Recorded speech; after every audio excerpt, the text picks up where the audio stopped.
December 14, 1991. Federal Way, Washington. 16-year-old Sarah Yarborough walked onto her high school campus for drill team practice. She was bright, dedicated, loved by everyone who knew her. But Sarah never made it to that morning gathering. She was attacked in the school parking lot, her life stolen on the very ground where she learned and dreamed. The murder shattered the community. Teachers stood in disbelief. Families feared for their children. Investigators collected DNA evidence, hoping for quick answers. But days turned to weeks, weeks to months, years to decades. The case went cold. 27 years passed. Sarah's family never gave up hope. In 2018, a new team of detectives reopened the files. Using forensic genetic genealogy, they traced family trees from the killer's DNA profile. The breakthrough was stunning. The science led them to Patrick Nicholas, a man who had lived in Federal Way in 1991. His DNA matched perfectly. But why did it take nearly 3 decades to catch Sarah's killer? Before we get into the story, drop a comment with your country and the time right now. The morning mist clung to Federal Way High School like a shroud, rolling off Puget Sound and settling over the campus in ghostly wisps. Sarah Yarborough stepped out of her family's burgundy Honda Civic, drill team bag slung over her shoulder with practiced ease. At 16, she carried herself with the quiet confidence of someone who belonged everywhere she went. Her brown hair caught the early December light, and her smile could brighten even the gloomiest Pacific Northwest morning. "See you tonight, sweetheart," her mother called from the driver's seat, watching her daughter with the protective gaze that only mothers possess. "Remember, we're having dinner with Grandma at 6. "I won't forget, Mom," Sarah replied, her voice carrying that special warmth that made everyone feel like her closest friend. She waved as the car pulled away, the red taillights disappearing into the morning traffic. Sarah had no way of knowing these would be her last words to her mother. The parking lot stretched before her, nearly empty except for a few early arriving teachers and the maintenance crew's vehicles. Most students wouldn't arrive for another hour, but the Federal Way High School drill team had scheduled an early morning practice session. Sarah loved these quiet moments before the school came alive with the energy of 2,000 teenagers. She could hear her own footsteps echoing across the asphalt, mixing with the distant sound of morning traffic on Pacific Highway South. Sarah checked her watch, 7:15 a.m. Perfect timing. Coach Reynolds expected the team to be ready by 7:30 for their final run-through before the winter assembly. Sarah felt excited about the routine they had been perfecting for weeks. The drill team was her passion, her place where individual movements became something larger and more beautiful than any single person could create alone. As she walked toward the school's main entrance, Sarah's mind was filled with the choreography she and her teammates had spent countless hours perfecting. She hummed softly to herself, the melody of their routine playing in her head. The December air was crisp but not yet bitter, and she pulled her jacket a little tighter as she approached the school building. Somewhere in those morning shadows, a predator waited with patience born of dark intention. The attack happened in the space between heartbeats. One moment Sarah was walking toward her future, and the next, she was fighting for her life. She fought back with everything she possessed, the strength from hours of drill team practice, the determination her parents had instilled in her, the fierce will to live that burned bright in her 16-year-old heart. But courage and determination weren't enough against the violence that had been planned and waited for her. By the time the first wave of students began arriving for regular classes, it was too late. Mrs. Henderson, Sarah's English teacher, found her body in the parking area at 7:45 a.m. The scream that pierced the morning air would echo in the teacher's nightmares for decades to come. Yellow tape soon stretched across the campus grounds where Sarah had learned to write poetry, solve equations, and dream about her future. News of Sarah's murder spread through Federal Way like a wildfire jumping from tree to tree. Parents received frantic phone calls at work and rushed to pick up their children early from school. Neighbors who had lived on the same streets for decades suddenly found themselves locking doors that had never known locks. The community that had felt safe for generations, where children rode bikes until dark and parents never worried about letting teenagers walk alone, suddenly trembled with a fear that would define them for years to come. Detective Ray Johnson arrived at the scene within 10 minutes of the first emergency call. A 20-year veteran of the King County Police Department, Johnson had worked hundreds of cases ranging from domestic disputes to armed robbery. He had seen humanity at its worst and its best, but something about Sarah's murder hit him with unusual force. Maybe it was her age. She was exactly the same age as his own daughter. Maybe it was the school setting, a place that should have been safe. Or maybe it was the way she smiled in the school photo they showed him, a smile that reminded him of every hope every parent ever had for their child. "What do we know, Martinez?" Johnson asked Officer Carlos Martinez, the first responder who had secured the scene. 16-year-old female victim, Sarah Elizabeth Yarborough, student here at Federal Way High, member of the drill team. She was found by one of the teachers around 7:45 this morning. Teacher said she came in early for some kind of practice session. Johnson knelt beside Sarah's body, his experienced eyes taking in details that would matter later in court. Even in death, her face held traces of the kindness that everyone would describe in the interviews to come. This wasn't a random crime committed by someone passing through town. This was personal, calculated. The killer had known Sarah's schedule, had known she would be here early, had waited for her with the patience of a hunter. "Time of death?" Johnson asked Dr. Patricia Wong, the medical examiner who had arrived just moments before. "Preliminary estimate puts it between 7:15 and 7:30 a.m., Dr. Wong replied, her voice professionally steady despite the emotional weight of examining someone so young. "I'll know more after the autopsy, but there are clear signs of struggle. She fought back, detective. She fought hard." The crime scene team worked with the methodical precision that serious crimes demanded. They photographed everything from multiple angles. They collected biological evidence, including DNA samples that would prove crucial decades later. They gathered trace evidence from Sarah's clothing and the surrounding area. In 1991, DNA technology existed but was still in its infancy. The samples went into evidence storage, carefully labeled and preserved, waiting for science to evolve enough to unlock their secrets. Dr. Maria Santos, the lead forensic scientist for King County, processed the DNA evidence with the limited technology available in 1991. The genetic profile was clear enough to exclude potential suspects, but the science wasn't advanced enough to identify an unknown perpetrator from a database that didn't yet exist. She sealed the samples in proper storage, following protocols that would ensure their viability for decades to come, somehow knowing that someday, somehow, they might tell their story. "The DNA is good quality," Dr. Santos told Detective Johnson during their meeting 3 days after the murder. "We can definitely use it to exclude suspects. And if we ever find our perpetrator, we can match him to this evidence with absolute certainty. But right now, with current technology, we can't identify an unknown subject." "How long before that changes?" Johnson asked, hope and frustration mixing in his voice. "Could be years. Could be decades.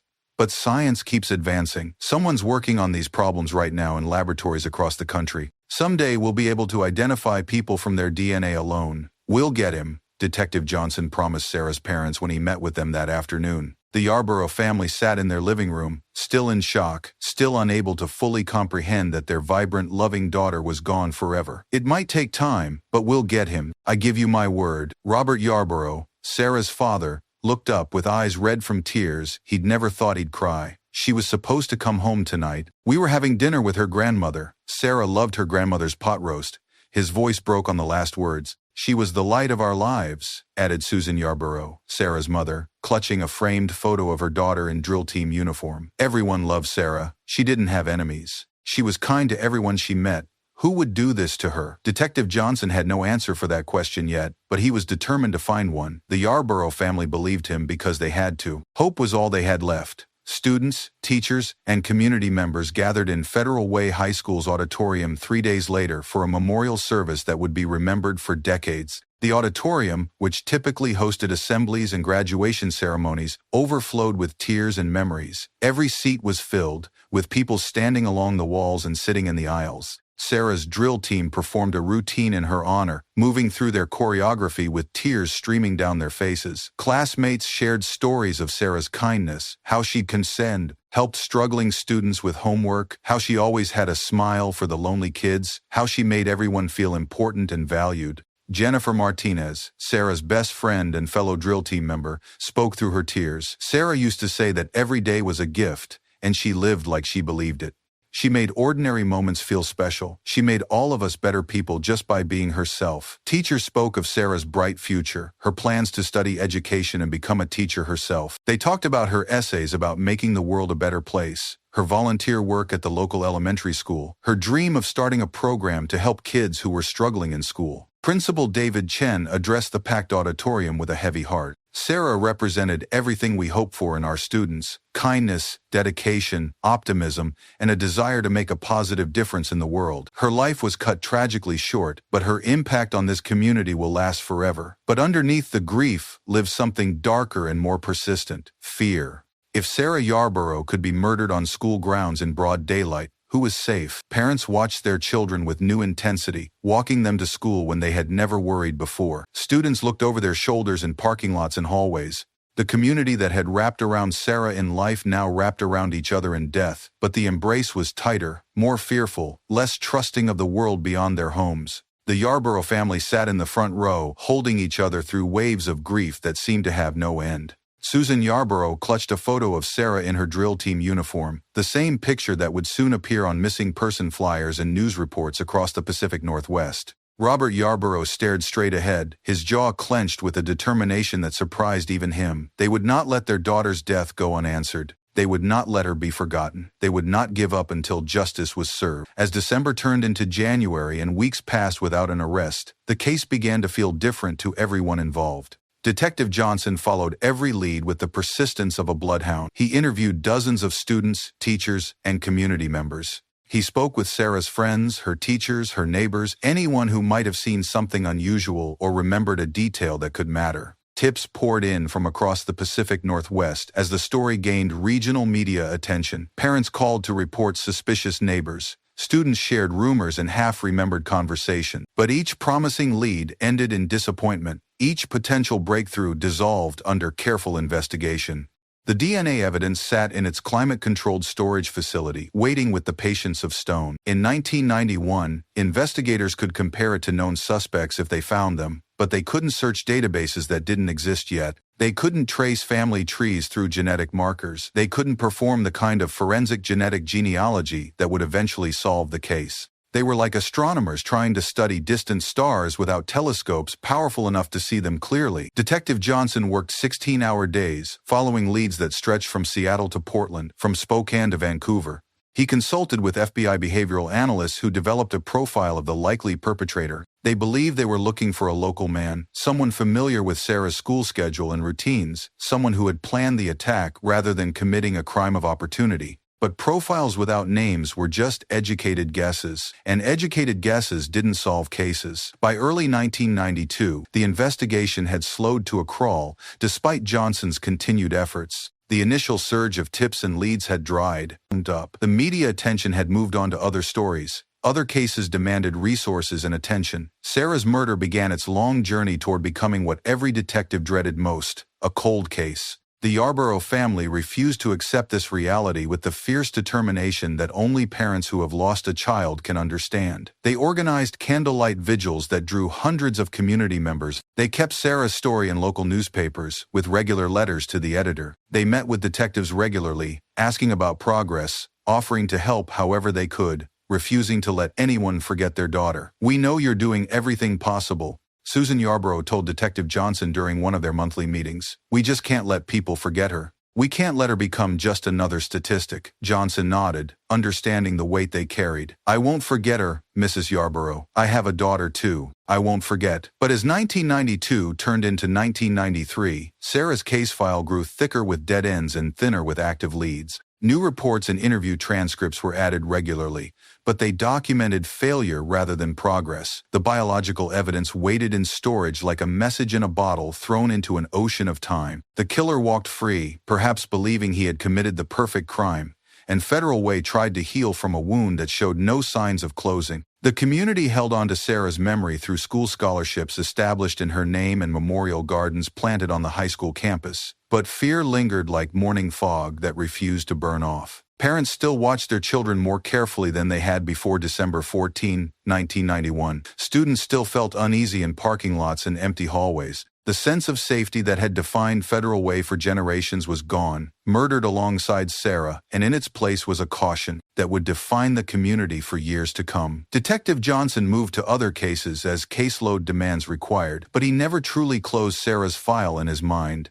Every few months, he would pull out the thick folder and review the evidence, hoping for new insights that might break the case open. The DNA profile stared back at him from the laboratory reports, as mysterious and promising as ever. Science would have to evolve dramatically before justice could be served, but Johnson believed that evolution would come. He had to believe it. Years began to pass with the relentless march of time that heals some wounds and deepens others. The case that had consumed Federal Way slowly faded from daily conversation, but it never disappeared completely. Sarah's family kept her memory alive through annual memorial services and advocacy for crime victims. Detective Johnson kept her file active, reviewing it regularly and following up on any new leads that emerged. And somewhere in the Pacific Northwest, a killer continued living his life, perhaps congratulating himself on getting away with murder, unaware that the evidence that would eventually destroy him was carefully preserved and waiting for science to catch up with justice. The first act of Sarah's story ended not with resolution or closure, but with silence and waiting. A silence that would stretch across decades,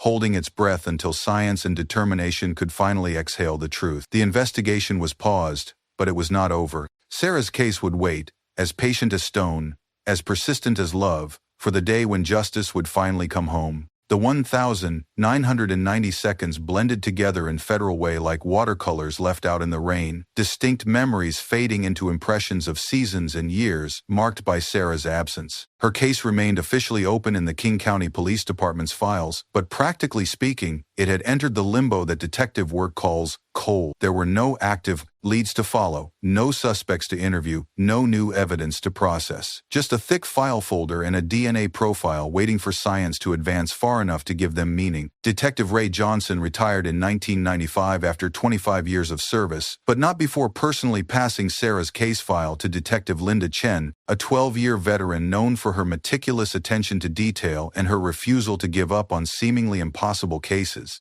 Chen inherited not just evidence and transcripts, but the weight of a community's unresolved grief and a family's unshakable faith that justice would eventually come. "This one's special," Johnson told Chen during their handoff meeting in the cramped detective bureau. "The family's good people. The victim was just a kid with her whole life ahead of her. The DNA evidence is solid. When the technology catches up, we'll be able to solve this case.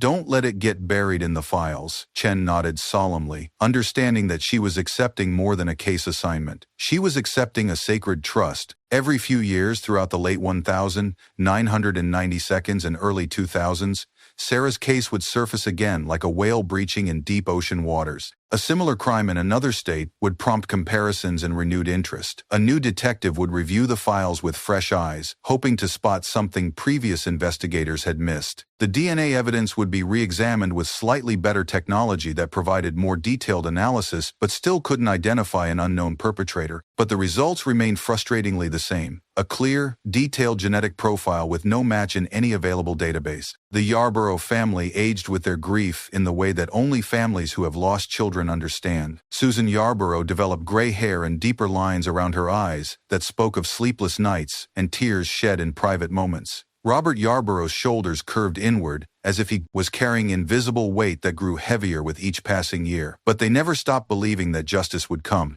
Their faith sustained them through dark moments when hope seemed foolish and naive. "Someone knows something," Susan would say at the annual memorial services that drew smaller crowds each year but never disappeared completely. "Maybe they're scared to come forward now, but someday that fear will fade and the truth will be stronger. Someday, that someone will tell the truth." The community's relationship with Sarah's case evolved as Federal Way itself changed and grew. New residents moved to the area without knowing the story of the 16-year-old girl who had been murdered at the high school. Children who had been in elementary school when Sarah died graduated high school themselves, many going on to colleges and careers far from Federal Way. But longtime residents remembered. They would point out the memorial garden when walking past the school. They would mention Sarah's name when discussing school safety at PTA meetings. They would tell their own children about the girl who had been taken too soon, using her story as a cautionary tale about being careful and aware. Detective Chen reviewed Sarah's case thoroughly in 1997, approaching it with the systematic precision that had made her successful in solving several other cold cases. She re-interviewed key witnesses, many of whom had moved away or changed their phone numbers in the 6 years since the murder. She explored new theories about the killer's motivation and method. She consulted with FBI behavioral analysts who created an updated profile based on advances in criminal psychology. The profile they developed painted a picture of the killer that felt almost hauntingly accurate but provided no concrete leads to follow. They believed they were looking for a white male, probably in his 20s or early 30s, at the time of the crime. Someone familiar with Sarah's school routine and schedule. He likely lived or worked in the Federal Way area. He had probably committed violent crimes before, though not necessarily murders. He was organized and patient, capable of planning and waiting for the right opportunity. But psychological portraits without names attached were just educated speculation, and speculation didn't solve cases or bring killers to justice. The early 2000s brought significant advances in DNA technology that filled Detective Chen with renewed hope. Laboratory techniques became more sophisticated, able to extract genetic information from smaller and more degraded samples. The DNA profile from Sarah's case became clearer and more detailed with each reanalysis. But clearer profiles still needed matches in databases, and those databases remained limited in scope and size. "We're getting closer," Chen told the Yarborough family during one of their regular meetings in 2003. "The science is improving every year. The database systems are getting bigger and more sophisticated. We're going to solve this case." Robert and Susan Yarborough nodded politely, but their eyes held the weariness of people who had heard similar promises before. Hope deferred was becoming hope deferred again and again. Each technological advance bringing promise that somehow never quite delivered the breakthrough they desperately needed. Sarah's case officially joined the King County Police Department's Cold Case Unit in 2003, along with dozens of other unsolved murders and disappearances from previous decades. Detective Marcus Webb inherited the file as part of his assignment to the specialized unit. Webb was 31 years old, younger than the case itself, born the year after Sarah's murder. To him, the investigation represented both history and possibility, a chance to use modern techniques to solve an old mystery. Webb brought a fresh perspective and new energy to Sarah's case. He digitized all the evidence, creating searchable databases and timeline charts that previous investigators had built by hand. He used computer mapping software to analyze geographical patterns and potential connections. He contacted every living witness for follow-up interviews, tracking down people who had moved across the country or simply disappeared into the anonymity of adult life. Some had died in the intervening years. Others had moved away and built new lives. But a few provided new details they hadn't thought important 12 years earlier, small pieces of information that added texture and depth to the investigation without providing the breakthrough everyone hoped for. The mid-2000s brought another round of DNA analysis using techniques that would have seemed like science fiction in 1991. This time, the results were detailed enough to provide not just a genetic profile, but family ancestry information derived from specialized markers in the DNA. The killer's genetic signature suggested Northern European heritage with specific regional markers pointing to ancestors from Scotland and Ireland. It was more information than investigators had ever possessed before, but still not enough to identify a specific person walking the streets of Federal Way or anywhere else. Webb worked Sarah's case with the intensity of someone who understood that cold cases represented not just unsolved puzzles, but real families waiting for answers. He traveled to other states following similar crimes, looking for patterns that might connect to Sarah's murder. He consulted with genealogy experts and DNA specialists, staying current with advances in forensic science. He applied for federal grants to fund advanced testing and analysis. But despite his efforts and the improving technology, Sarah's killer remained a ghost with a genetic signature, present in the evidence but absent from every database and investigation. In 2008, Webb was promoted to supervise the entire cold case unit, and Detective Sarah Martinez took over individual case management. The irony of the name wasn't lost on anyone involved in the investigation. Martinez approached Sarah Yarborough's case with particular intensity, feeling a personal connection to the victim who shared her first name and understanding the weight of responsibility that came with representing a family's hopes for justice. Martinez organized the most comprehensive review of the case in its 17-year history, bringing in fresh investigators to read every transcript, examine every piece of evidence, and approach the mystery from new angles. They found no major oversights or missed opportunities, which was both reassuring and frustrating. The investigation had been thorough and professional, but thoroughness hadn't been enough to solve the case. They did identify new possibilities for DNA comparison and analysis, particularly as databases grew larger and more sophisticated. The 2010 seconds brought revolutionary changes to genetic analysis that transformed law enforcement's ability to identify suspects in cold cases. Direct-to-consumer DNA testing companies like 23andMe and Ancestry DNA became popular, creating massive databases of genetic information as millions of people sought to learn about their family histories and ethnic backgrounds. For the first time in Sarah's case history, investigators had access to millions of genetic profiles for potential comparison, but accessing that data for law enforcement purposes required navigating complex legal and ethical questions. Detective Martinez worked with prosecutors and privacy advocates to develop protocols for accessing genetic genealogy data in cold cases. The legal landscape was evolving rapidly, with courts trying to balance privacy rights against law enforcement needs. Some families who had submitted DNA for genealogy research were horrified to learn it might be used to identify criminal relatives. Others embraced the possibility that their genetic information might help solve cases like Sarah's. "We're on the verge of something big," Martinez told Captain Robert Chen during a case review meeting in 2015. "The technology exists to solve this case right now. We just need to navigate the legal landscape and develop ethical protocols for using genetic genealogy data." Sarah's 24th death anniversary passed in December 2015 with the familiar memorial service at Federal Way High School and renewed vows from her family to find justice. The Yarborough family had grown to include Sarah's nieces and nephews, young people who knew their aunt only through stories and photographs, but who carried the commitment to justice forward with the same determination their parents and grandparents had shown for over 2 decades. By 2017, several cold cases across the country had been solved using forensic genetic genealogy, most notably the Golden State Killer case that had captured national attention and demonstrated the power of combining traditional DNA evidence with family tree research. Detective Martinez knew that Sarah's case was perfectly suited for this approach. The genetic profile from 1991 was detailed enough for genealogical analysis. The King County Crime Lab had preserved the biological evidence properly using protocols that maintained its viability across decades, and the case had sufficient resources allocated for the expensive and time-consuming genealogy process. Martinez reached out to Parabon Nanolabs, a Virginia-based company that specialized in forensic genetic genealogy and had successfully solved dozens of cold cases using advanced DNA analysis and family tree research. Dr. Janet Phillips, Parabon's director of genetic genealogy, agreed to take Sarah's case after reviewing the evidence and understanding both its significance to the Federal Way community and its potential for resolution using their techniques. 26 years, Martinez said, when she carefully packaged the DNA evidence for shipment to Parabon's laboratory in January 2018. 26 years Sarah has waited for justice. 26 years her family has carried this burden.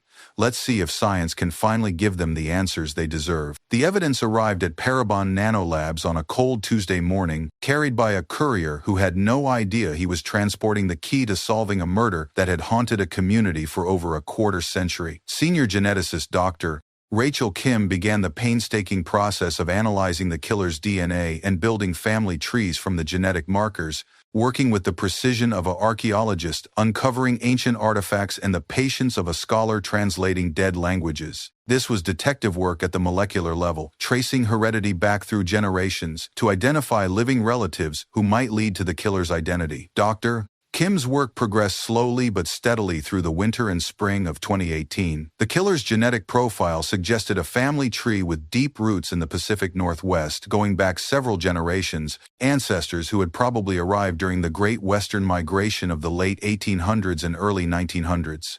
She identified potential relatives through matches in genetic databases, then began the methodical process of building family trees, narrowing possibilities through elimination and confirmation, working backwards through birth records and forward through genealogical research. By summer 2018, Dr. Kim had constructed a family tree that pointed to several potential suspects, all men of appropriate age who had lived in the Federal Way area in 1991. Detective Martinez began the careful process of investigating each possibility, running background checks, examining criminal histories, and looking for connections to Sarah or her school. It was methodical work that required patience and attention to detail, but Martinez felt closer to solving the case than anyone had been in 27 years. One name stood out from all the others: Patrick Nicholas. Nicholas had lived in Federal Way in 1991, residing less than 3 miles from Sarah's school. He had a prior criminal record that included violent offenses and sexual assault charges. He fit the physical description that witnesses had provided of a suspicious man seen near the school on the morning of the murder. Most importantly, he had no solid alibi for the morning Sarah was killed, claiming to investigators in 1992 that he had been home alone, sleeping late after working a night shift. But employment records showed he hadn't worked the night before Sarah's murder. Martinez spent months building a comprehensive case around Nicholas, working with the kind of methodical precision that cold case investigations demanded. She traced his employment history, his residence patterns, his criminal background, his family relationships, his financial records. She interviewed former neighbors and co-workers. She examined his movements and activities in 1991. Everything pointed toward him as Sarah's killer, but she needed his DNA to prove it beyond any reasonable doubt. In October 2018, detectives began surveillance of Patrick Nicholas, now 53 years old and working as a maintenance supervisor at a local manufacturing plant. They needed to obtain his DNA legally and definitively, following protocols that would ensure the evidence would be admissible in court. They followed him to restaurants, hoping for discarded cups or utensils. They monitored his trash collection for viable genetic material. They waited for the perfect opportunity to collect a sample that couldn't be challenged by defense attorneys. That opportunity came when Nicholas visited his doctor's office for a routine medical appointment. With a court order obtained through careful legal preparation, investigators were able to obtain DNA samples from his medical visit. The comparison was completed within 3 weeks by the King County Crime Lab, using the same rigorous protocols they had followed for over 2 decades. The results were unequivocal and overwhelming. Patrick Nicholas's DNA matched the genetic profile from Sarah Yarborough's murder scene with a probability exceeding 1 in 1 billion. After 27 years of waiting, science had finally identified her killer with absolute certainty. Detective Martinez called the Yarborough family personally on a Tuesday afternoon in November 2018. Susan Yarborough answered the phone in her kitchen, the same kitchen where she had prepared countless meals while wondering if her daughter's killer would ever be caught. "Mrs. Yarborough, this is Detective Martinez from the King County Police Department. We have him. We finally have him." The phone call that had been 27 years in the making lasted less than 5 minutes, but it changed everything for everyone who had been touched by Sarah's case. Justice delayed was finally becoming justice delivered. Sarah's story was about to reach its long-awaited conclusion, but the conclusion would bring its own challenges and complex emotions that no one could have fully anticipated. October 15, 2019, arrived in Federal Way with the crisp promise of autumn and the delivery of long-awaited justice that had seemed impossible for so many years. Detective Sarah Martinez coordinated with prosecutors from the King County Attorney's Office and patrol officers from multiple jurisdictions to execute the arrest warrant for Patrick Nicholas. 27 years, 10 months, and 1 day after Sarah Yarborough's murder, her killer would finally face the consequences of his crime. The arrest team assembled at dawn in a parking lot 3 blocks from Nicholas's apartment complex, going over the plan one final time. Martinez felt the weight of nearly 3 decades of investigation resting on this moment. She thought about Detective Ray Johnson, who had retired without seeing the case solved. She thought about all the investigators who had worked on Sarah's case over the years.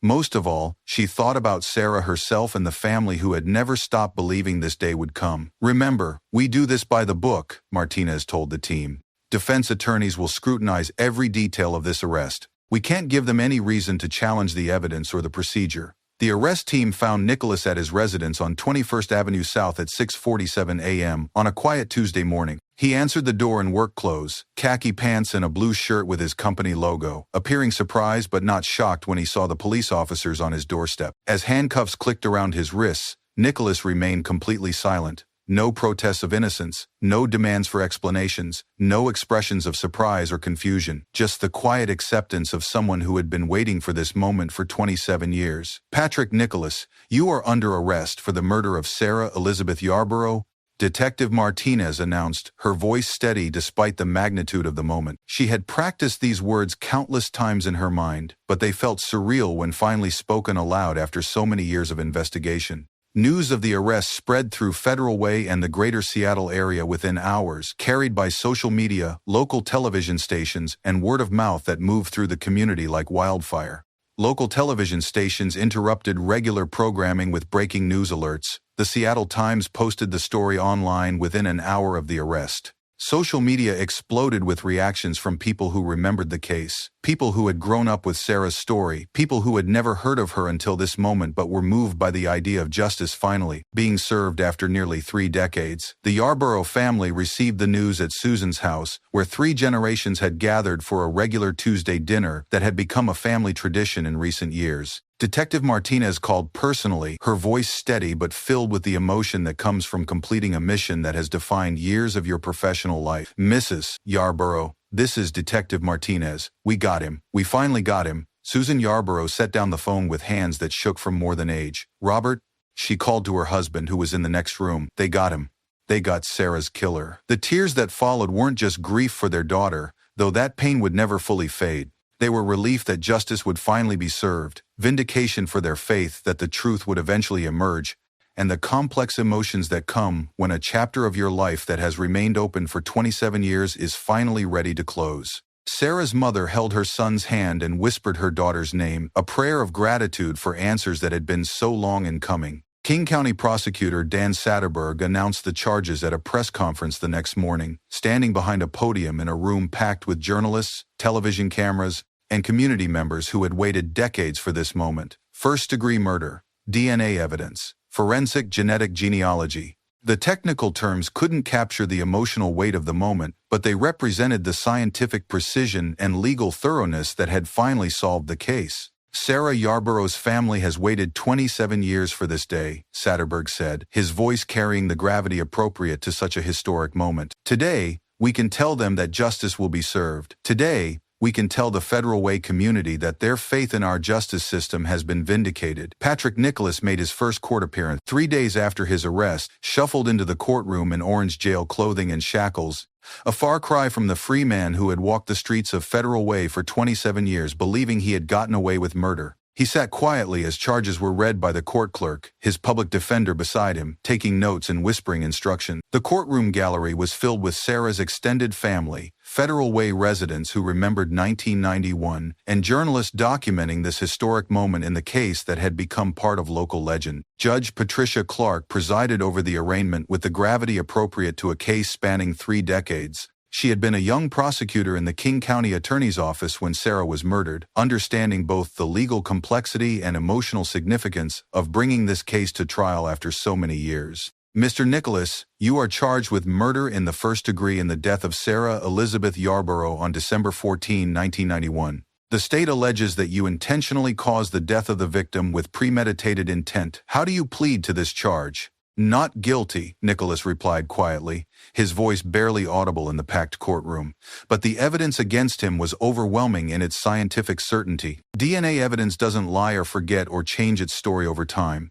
Genetic profiles don't fabricate alibis or point to innocent people. The biological evidence that had waited 27 years in evidence storage had finally found its match with the mathematical precision that leaves no room for doubt. The trial began in March 2020. Delayed slightly by the emerging COVID-19 pandemic that was beginning to transform daily life in ways no one could have anticipated. Senior Deputy Prosecutor Amanda Froh presented the state's case with the methodical precision that serious criminal trials demand. DNA evidence collected in 1991 and preserved according to strict protocols, forensic genetic genealogy that had identified Nicholas as the source of that DNA, his presence in Federal Way in 1991, his criminal history that included violent offenses, his lack of a credible alibi for the morning Sarah was murdered. The courtroom was modified to accommodate social distancing requirements, with fewer people allowed in the gallery, but the emotional intensity of the trial was not diminished by the physical constraints. Sarah's family attended every day of proceedings,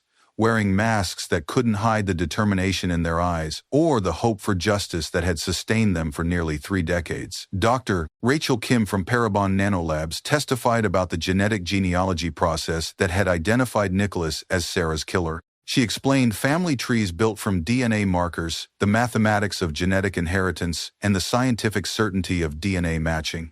Her testimony was technical but powerful, demonstrating how modern science had solved a cold case that had seemed hopeless for decades. The DNA profile from the crime scene matches Patrick Nicholas to a probability exceeding 1 in 1 billion, Dr. Kim testified, her voice calm and professional, as she explained the science that had finally brought justice to Sarah's case. This is not coincidence. This is not speculation. This is identification with mathematical certainty. Detective Martinez testified about the investigation that had spanned multiple decades and involved dozens of investigators. She described the preservation of evidence, the evolution of DNA technology, and the painstaking work that had finally led to Nicholas's identification and arrest. Her testimony painted a picture of law enforcement persistence and scientific advancement working together to serve justice. Defense attorney Susan Michaels, appointed to represent Nicholas, faced the challenging task of defending against DNA evidence that was virtually unassailable. She argued that DNA evidence, while accurate in identifying whose genetic material was present at the crime scene,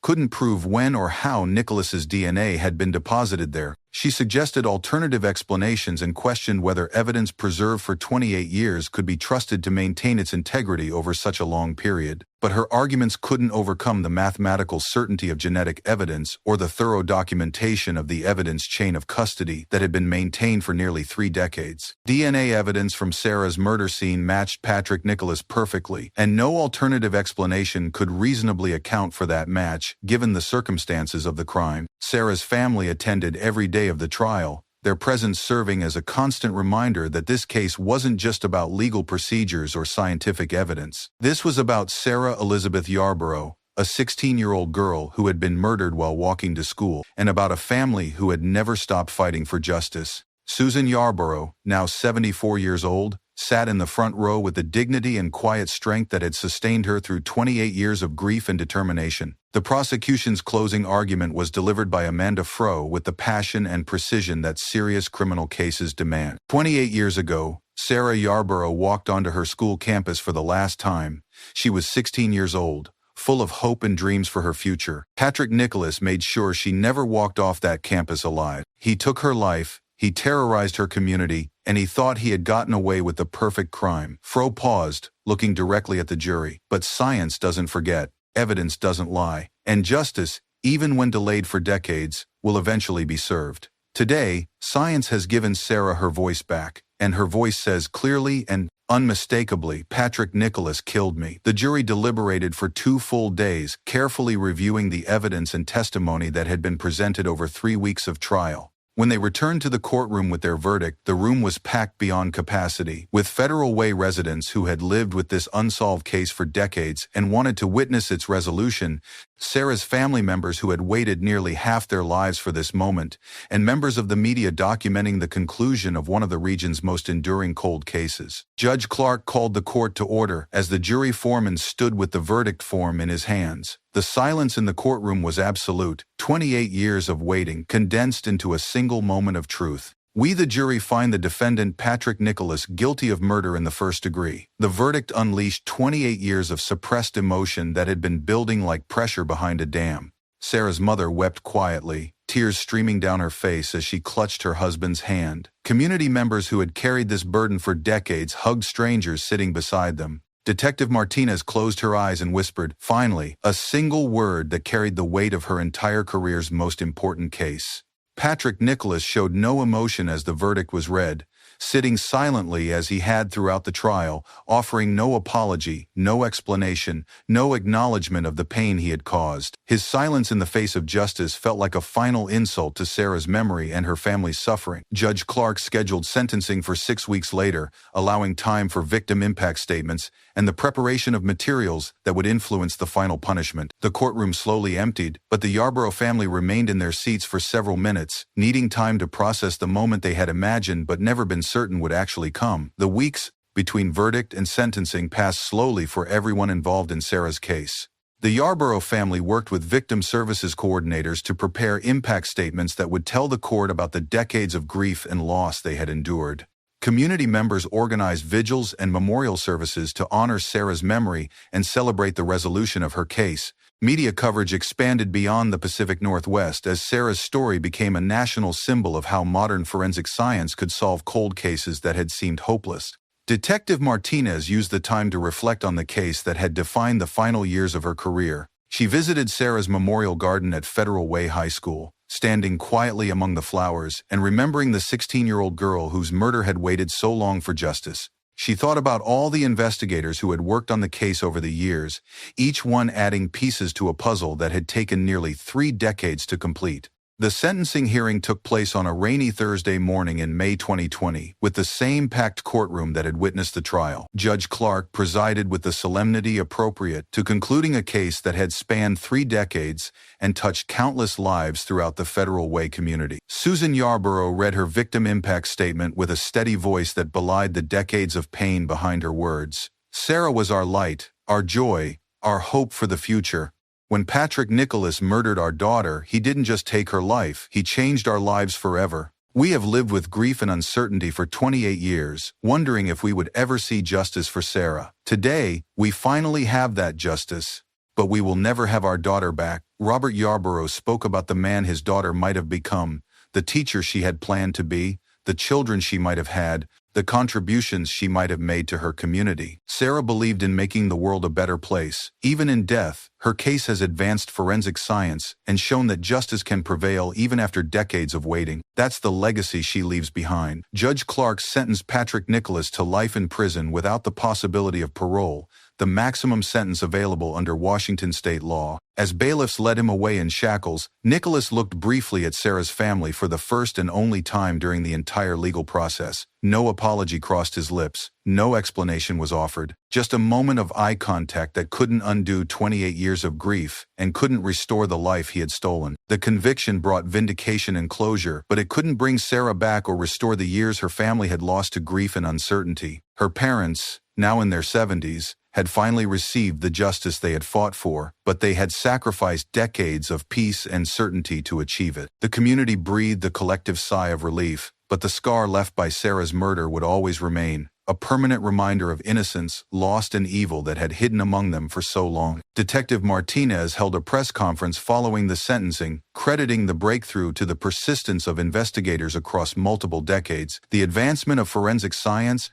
and the Yarborough family's refusal to give up hope. Sarah never left our minds, she said, her voice thick with emotion. Her case taught us that justice delayed doesn't have to be justice denied. Science gave us the tools we needed to solve this case, but it was human determination that kept us working until we found the truth. Federal Way organized a community memorial service for Sarah 6 weeks after the sentencing, bringing together residents who had been touched by her story across nearly 3 decades. The service was held at Federal Way High School, in the same auditorium where her original memorial had taken place in 1991. Her former drill team, now women in their 40s with children of their own, performed a routine in her honor, moving through choreography that brought back memories of the girl they had loved and lost so many years ago. Sarah's story became a powerful symbol of the potential of forensic genetic genealogy to solve cold cases that had seemed hopeless. Her case was featured in documentaries about advances in forensic science, law enforcement training programs about cold case investigation,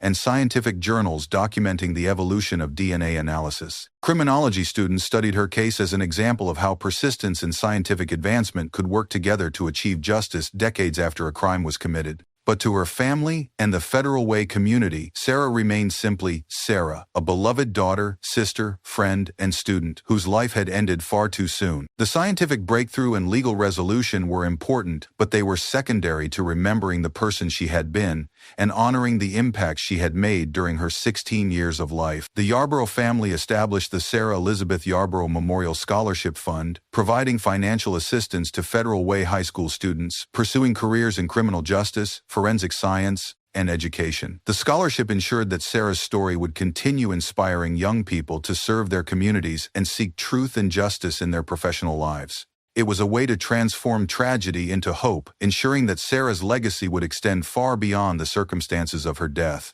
Patrick Nicholas disappeared into the Washington state prison system, his name becoming a cautionary tale about the persistence of justice and the power of modern forensic science. He would spend his remaining years knowing that the crime he had believed was the perfect murder had ultimately been solved by the very evidence he had left behind. His conviction served as a warning to other criminals that scientific advances had made it impossible to escape justice simply by avoiding detection for years or decades. Federal Way gradually healed from the wound that had defined the community for nearly 3 decades, though the scar would always remain as a reminder of the fragility of safety and the importance of supporting families affected by violent crime. Children who had been born after Sarah's murder grew up hearing her story not as an unsolved mystery that haunted their community, but as a reminder that justice, however delayed, would ultimately prevail over evil. The high school campus where Sarah died was transformed into a place of remembrance and renewal. The memorial garden that had been planted in her honor decades earlier bloomed each spring with flowers chosen for their symbolism of hope and remembrance. Students learned about forensic science and criminal justice in classrooms that bore her name. Her story became part of the school's official history, taught to new students as both a tragedy and a triumph of human determination and scientific advancement. Detective Martinez kept a photograph of Sarah on her desk until she retired 2 years after the case was solved. The photograph showed Sarah in her red and white drill team uniform, smiling with the confidence and joy that everyone who knew her remembered. Below the photograph, Martinez kept a small brass placard with simple words that summarized the case that had defined her career. Justice served. Case closed.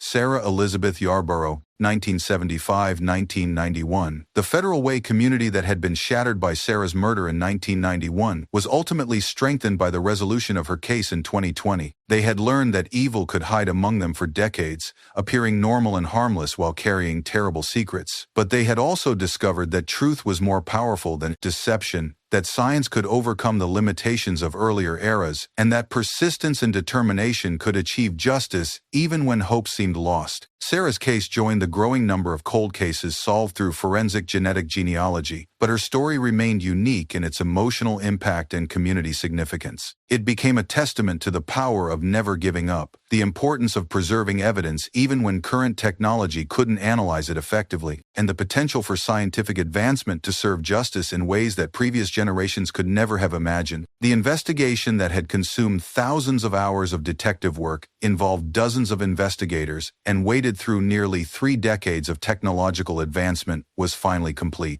Her murder had torn a hole in her community's sense of safety and innocence. Her case's resolution helped heal that wound, though the scar would always remain as a reminder of loss and a symbol of justice ultimately achieved. As Federal Way moved forward into the future, Sarah's memory remained not as a source of fear or sadness, but as an inspiration for community strength and determination. Her story proved that justice delayed could still be justice delivered, that families who refused to give up could eventually see their faith vindicated, and that communities united in pursuit of truth could overcome even the most challenging mysteries. The girl who had walked across a school parking lot on a December morning in 1991 would forever remain 16 years old in the memories of those who loved her. But her legacy grew older, wiser, and more powerful with each passing year. Sarah Yarborough's case was finally closed, her killer imprisoned, her community healed. But her story of courage, persistence, and ultimate justice would continue inspiring others for generations to come. In Federal Way, Washington,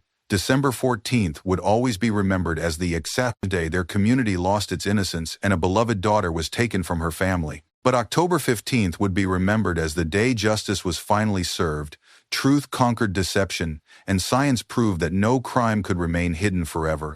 The community remembered Sarah Yarborough not as a victim, but as a young woman whose story changed the world's understanding of what was possible when human determination joined forces with scientific advancement in service of truth and justice. Her case was solved, her killer was imprisoned for life, her community was healed and strengthened, and Sarah's story became eternal, a reminder that justice, however long delayed by the limitations of science and the passage of time, would ultimately find its way home to those who waited with faith and determination. The Federal Way High School Memorial Garden bloomed each spring with renewed beauty, tended by students who learned about Sarah's life and the importance of her story. The scholarship bearing her name helped young people pursue careers in service to their communities. The case that had once seemed impossible to solve became a textbook example of how persistence and scientific advancement could work together to achieve justice decades after hope had nearly died. Sarah Elizabeth Yarborough's story had reached its conclusion, but her legacy would continue inspiring others for generations to come. Justice had been delayed for 28 years, but it had not been denied. Truth had been hidden, but but it had not been destroyed. Love had been tested by grief and uncertainty, but it had endured and ultimately prevailed. The case was closed. The chapter was complete. The story was finished. But the inspiration it provided would be eternal, a beacon of hope for other families waiting for justice, other communities healing from tragedy, and other investigators working to solve cases that seemed impossible. Sarah's voice, silenced by violence in 1991,